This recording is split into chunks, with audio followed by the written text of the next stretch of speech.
우리 윤영숙 열사 국회 토론회 사회를 맡은 윤영숙 기념사업회 상임부회장 임영찬입니다. 먼저 이 토론회가 어떻게 준비가 됐는가 먼저 말씀을 드리고, 오늘 발표자 그리고 패널 분들을 소개를 하고요. 그 다음에 이 국회 토론회 취지를 좀 제가 간단하게 설명을 드리고, 오늘 최선득 교수님의 발표를 듣고 본격적인 토론을 시작하도록 하겠습니다. 지금 아마 1919년 3월 1일이 이랬나 봅니다. 지금 이 자리에 계신 분들이 전국에서 이렇게 동시에 출발을 해서 이렇게 다 오셨습니다. 대부분이 제가 이 시간을 대충 계산해보면 한 4시쯤 일어나지 않으셨나 이렇게 생각을 해서 이 자리를 꽉 채워주셔서 대단히 감사드리고요. 그 다음에 제가 올해 금년 6월 달에 조계원 의원님을 만나 뵀습니다. 의원님께 이런 이야기를 드렸더니 흔쾌히 날짜까지 잡아주셔서 9월 25일 날 했으면 좋겠다 이렇게 해서 약 4개월간의 준비를 거쳐서 오늘 이 자리에 왔습니다.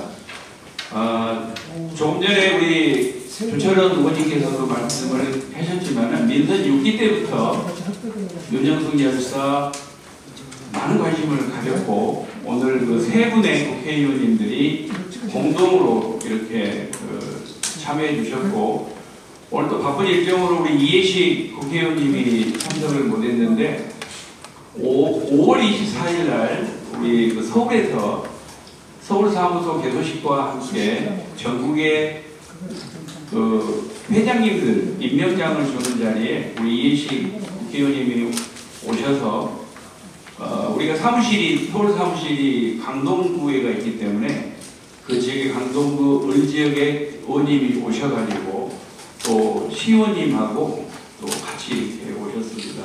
그때 약속을 윤영숙 열사에 대해서 얼마든지 돕겠다 이렇게 말씀하셨는데 오늘 그 약속을 지켜주셨습니다. 감사드리고요. 지금 세계적으로나 민족사적으로 우리 그 3.1운동 그러면은 너무나 잘 알려졌지만 또 특정 지역이나 특정인들만이 이렇게 좀 부각이 되는 면이 있습니다.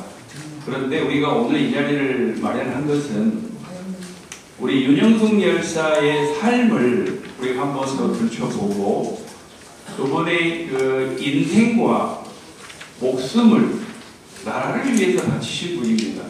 그래서 우리가 그분의 나라 사랑 정신을 계승하고 보다 더 많은 미래 세대에 제대로 좀 알려서 정말로 지금 현재 시대적으로 역사가 왜곡이 일어나고 지금 벌써 친일 찬양하는 그런 분위기가 좀 있기 때문에 저희들이 정말 시기적절하게 이런 토론회를 가졌다고 생각이 됩니다.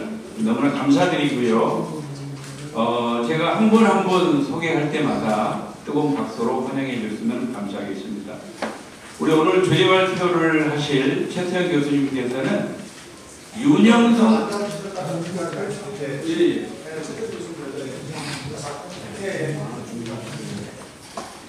윤영숙 열사님의 논문을 우리나라 최초로 쓰신 분이고요. 아까 제가 말씀드린 대로 지금 외가 쪽으로도 독립유공자 자손이고요. 그 다음에 친가 쪽으로도 그렇습니다. 그래서 이 자료를 준비를 할 때 저하고 10여 차례 이상 이 논문에 대해서 이 PPT에 대해서 주고받았는데 거의 눈물로 가슴으로 쓴 내용입니다. 오늘 잘 듣다 보면은 미리서 이따가 눈물을 흘릴지 모르겠습니다. 왜냐면은 벌써 우리 유공자의 그 후손이기 때문에 남다르고, 그래서 먼저 우리 최태선 박사님을 소개합니다. 그리고 제 오른쪽에 우리 계신 우리 고선옥 교수님께서는 이 우석대 교수님이신데 오늘 그 패널로 참석해 주셨습니다. 이른 아침에 참여해 주시고 언제든지 우리 윤영숙 열사에 대해서 솔선수범으로 이렇게 앞장서신 분입니다. 우리 보선호 박사님을 소개합니다. 우리 민방기 전 신안교육청 교육장님께서는 남다르게 우리 중고등 학생들 교육에 관심이 많습니다. 오늘 이 토론에 대해서도 어떻게 하면은 우리 미래 세대를 위해서 교육을 제대로 할 것인가 이런 부분에 대해서 토론을 해 주실 겁니다. 우리 민방기 교육장님을 소개합니다. 그 다음에 우리 맨 왼쪽에 계시는 우리 교수님이십니다. 이 교수님은 우리 국가보훈부에서 특별히 또 추천을 해주신 분입니다. 우리 충남 지역에 특히 부여 지역에서 우리 많은 독립유공자들을 발굴하시고 지금도 그 일을 앞장서고 계신 분입니다. 우리 정을경 박사님을 소개합니다. 그 다음에 우리 바로 옆에 우리 미래세대 앞으로 차세대 지도자입니다. 우리 윤영숙 열사의 전국 청년회장을 맡고 있습니다. 광고 홍보 분야의 전문가로서 윤영숙 열사를 어떻게 하면 제대로 알릴 것인가 관심이 많습니다. 우리 임승균 전국회장을 소개합니다. 자, 그러면 잠시 우리 패널분들께서는 앞에 자리에 좀 계시고 우리 오늘 최현 교수님께서 발표하실 때 잘 경청해 주시고 이따가 많은 플로에서도 질의응답이 있었으면 좋겠습니다. 잠시 이제 최 교수님으로서 발표를 듣겠습니다.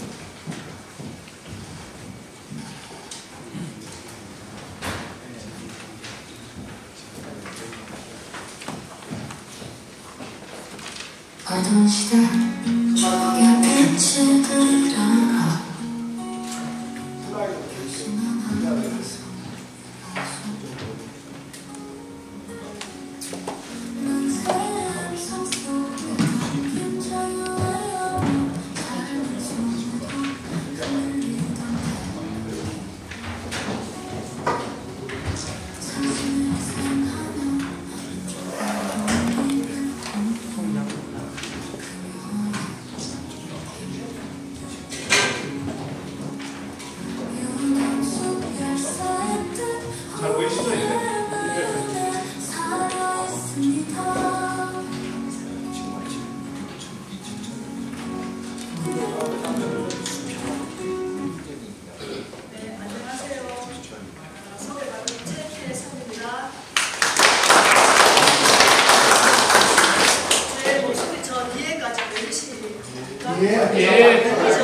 잘 들립니다.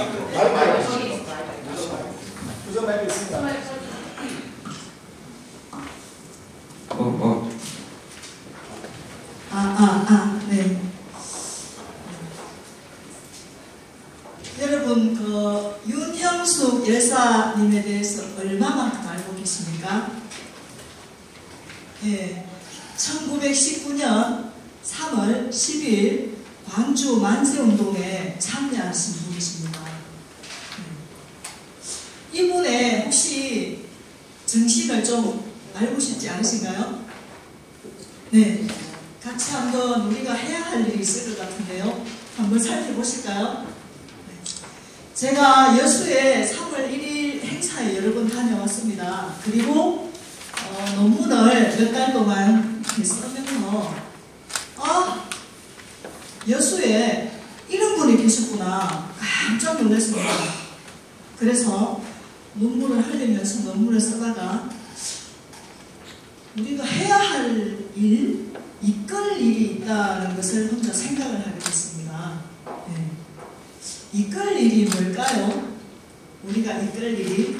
그래서 이러한 순서로 제가 한번 설명을 해드려보겠습니다. 네. 그래서 제가 그 많은 지역에도 불구하고 전남 여수 지역을 중심으로 일제강점기 한일운동을 통한 민족 정체성 함양 교육을 제가 다른 지역도 있는데도 불구하고 우리 전남 지역을 왜 논문을 썼을까요?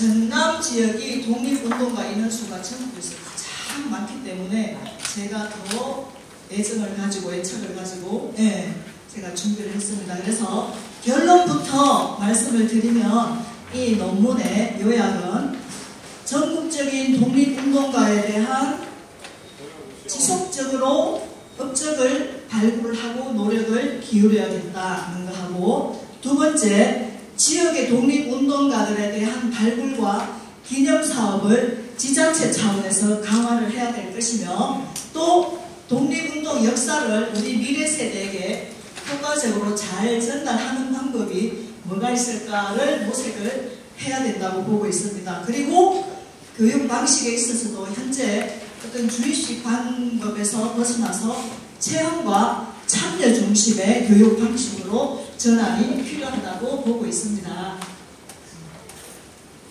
이 사진은 실제 재현 행사 사진입니다. 여러분 대단하지 않습니까? 우리 특히나 전국에서 전남 여수야에서만 일어나는 매년 하는 행사입니다. 그래서 선열님들의 정신을 고취하고 민족 정체성 함양을 위해 실천의 중심을 둬야 될 것이며, 전남 여수 지역을 중심으로 독립운동가들의 업적과 그 정신을 후세에게 잘 알리는 데 의의가 있다고 봅니다. 그리고 지역사회 정부와 같이 노력을 해서 새로운 교육 방식의 필요성을 강조하는 바입니다. 자, 지금 정부의 독립운동 노력이 여러 가지가 있지만 그 중에 몇 가지만 독립운동가 발굴 후손 지원 유적지 발굴 공모자 사업을 들 수 있습니다. 그래서 여기 이 사진도 실제적으로 광주 3월 10일 독립만세 운동 재현 사진입니다. 여러분 대단하지 않습니까? 네? 네. 이렇게 일시동체가 되어서 그때의 역사를 개선하는 이 정신이 정말 가슴 벅찹니다. 저는 볼수록. 여 중에서 이렇게 다 중요한 일이지만 실제적으로 독립운동가 후손들이 얼마나 어렵게 살고 있는지는 현재 들어보지 않고 또 그 상황을 같이 눈으로 보지 않으신 분은 상상 이상의 어떤 삶을 살고 있습니다. 그래서 지역에서 후손들의 삶을 지자체 차원에서 정책을 실시를 함과 동시에 독립운동가 발굴과 업적을 기르는 일을 같이 병행을 해야 된다고 보고 있습니다. 제 같은 경우에는 19살, 20살에 제가 전문대학교를 다니면서 집이 없어서 그 친척집에 제가 얹혀서 밥을 얻어먹고 아르바이트를 하면서 2년 동안 학교를 다녔습니다. 근데 방이 없어서 저는 한평 남짓한 창고에서 제가 잠을 잤었는데요. 근데 거기는 불을 지피는 데가 없어서 겨울에 그냥 빨간색 그 장미꽃 담요 있죠, 예전에. 그거로 제가 2년을 혼자 해결을 했습니다. 후손들이 얼마나 힘든지 상황을 잠깐 보시겠습니다. 해방 이후 이분들을 제대로 보호하지 못한 것도 문제지만 후손들이 극심한 빈곤에 시달리는 현실을 해결하지 못한 것도 우리의 민낯입니다. 가난의 굴레에서 고통받는 독립유공자 후손들의 열악한 삶, 광복절을 앞두고 김대겸 기자가 만나 얘기를 들어봤습니다.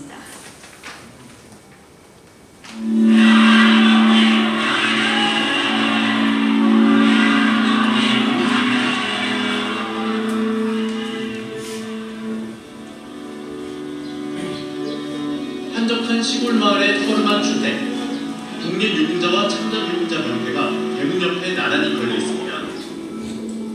여기저기 쳐진 거미줄, 좁디 좁은 방에 낡은 생간살이, 독립유공자 요정 89살 정화영 씨의 집입니다. 우리는 나라를 되찾아야겠다. 가만 내버리자.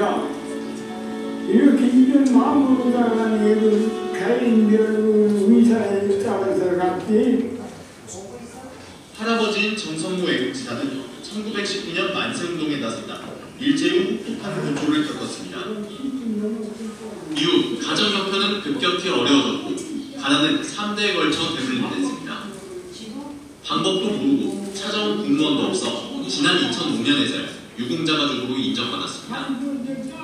내가 3.1운동, 독립운동이라고 하면은 욕밖에 안 나온다. 뭐 해오는 신청해서면 뭐 안 된다. 저 신청을 하고 해서 가면 안 된다. 이런 어떤 생각이 드십니까? 예, 현실입니다. 이런 모습을 저는 어린이 때부터 지금까지 봐왔습니다. 타 민족의 무수한 침략을 물리치며 오늘날까지 민족사의 정통성을 굳건히 지킬 수 있었던 것은 무엇 때문입니까? 민족 정신이 있었기 때문입니다. 이 묘지 어느 분의 묘지일까요?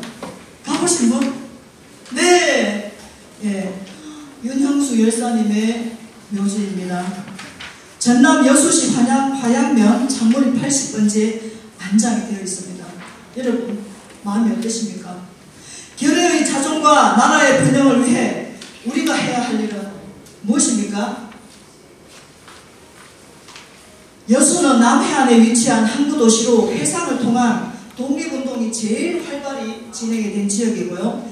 다양한 분야에서 다양한 인물로 다양한 형태의 독립운동이 진행된 지역입니다. 특히나 교육운동, 의병활동, 비밀결사 등의 운동이 전국에서 제일 많이 활발히 진행이 된 지역입니다. 독립운동가들의 저항 활동으로서는 비폭력, 무장투쟁, 문화적 저항을 들 수 있는데요. 특히나 문화적 저항으로서는 문화, 예술, 교육을 통해 민족 정신을 지켜냈습니다.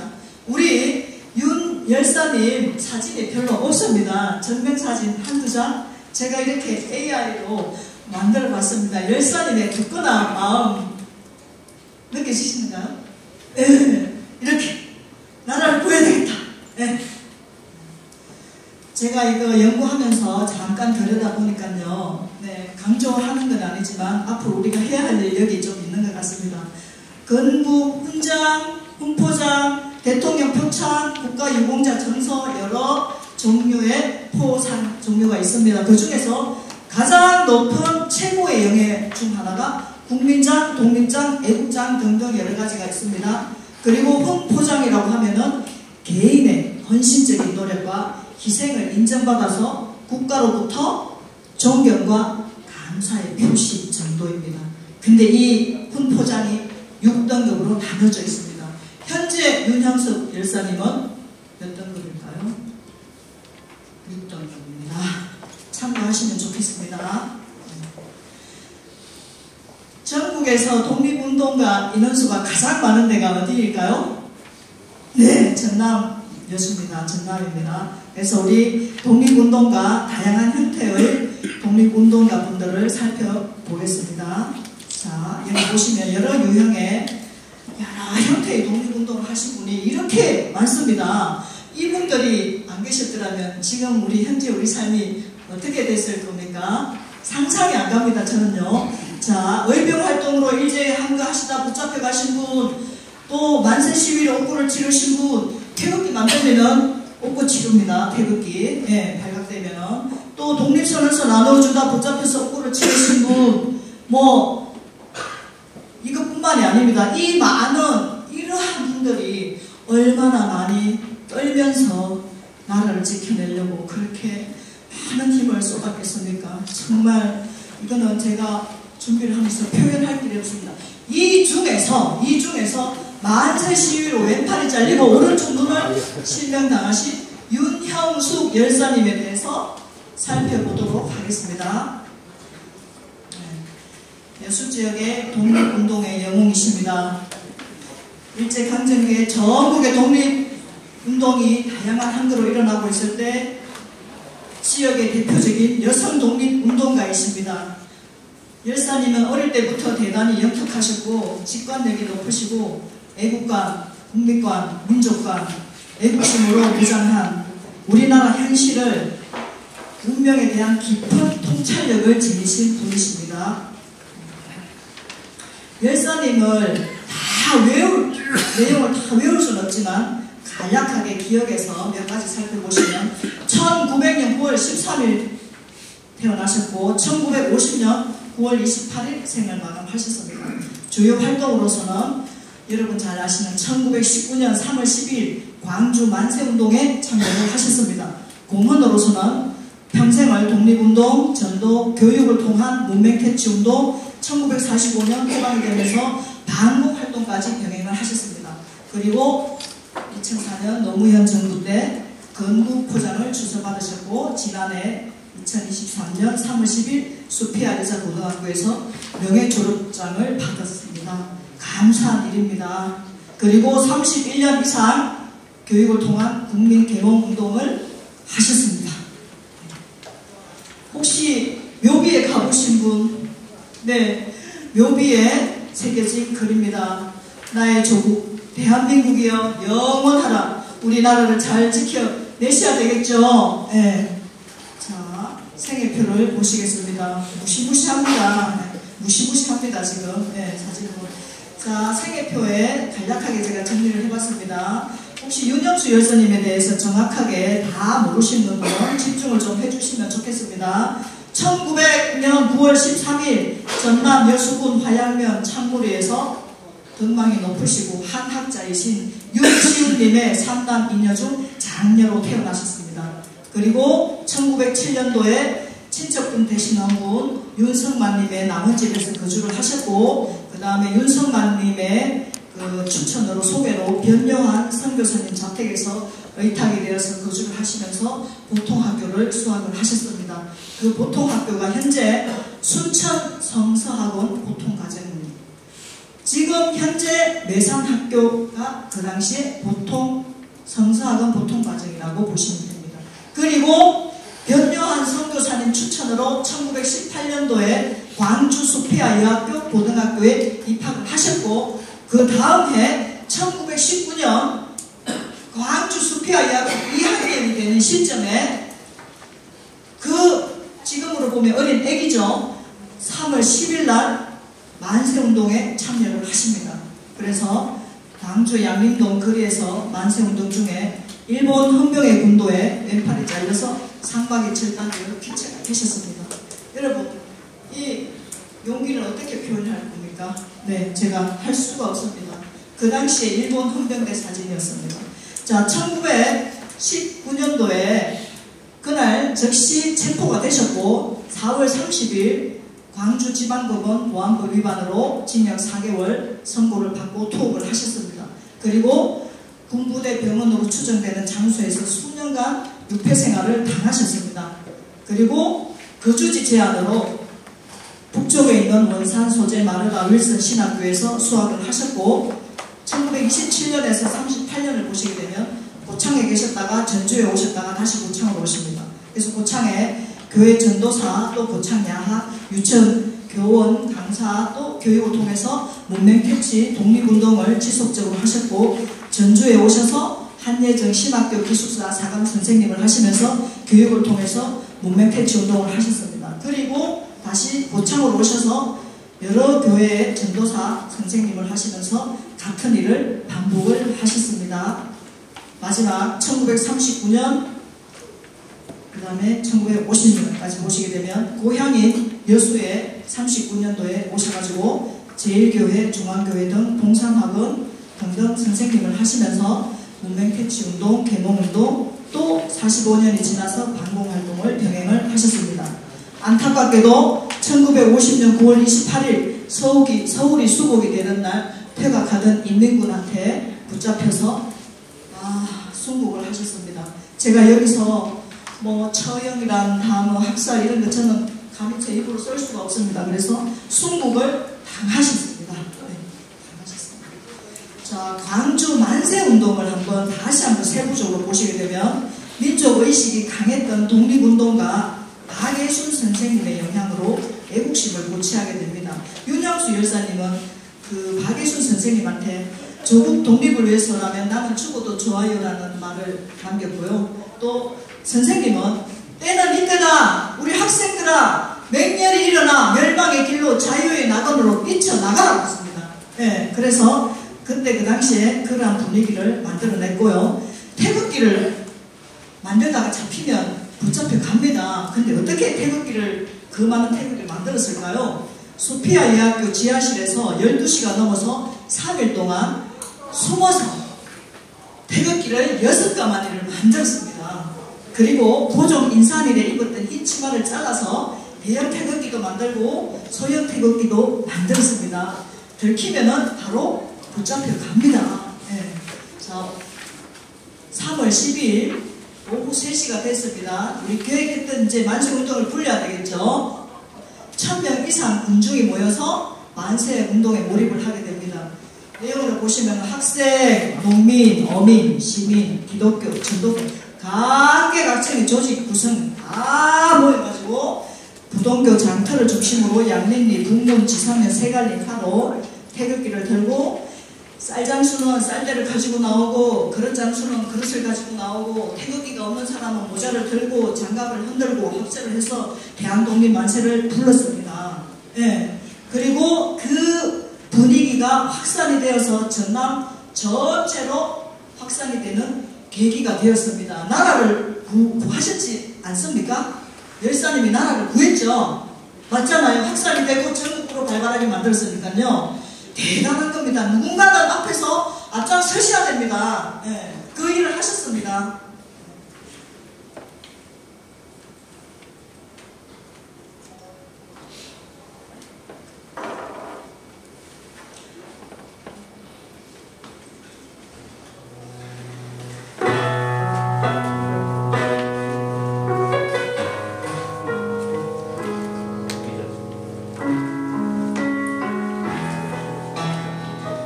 윤영숙 열사님은 7살에 어머니가 돌아가셨습니다. 그 어린 나이에 얼마나 어머니가 그리웠겠습니까? 말로는 친척집에 변요한 선교사님 집에 공부를 했다고 나와있지만 가사일을 도우면서 공부하는 그 심정을 여러분 누가 알겠습니까? 그 어린이가 그 당시에 여성이라면 가사일을 하는 게 대부분 시대적 배경이었습니다. 그런데 워낙 교육열이 높으시고 영특하신 분이라 교육의 중요성을 어린 마음에 인식을 하시고 그 친척집과 선교사님 집에서 공부를 하는데 극복을 해내셨습니다.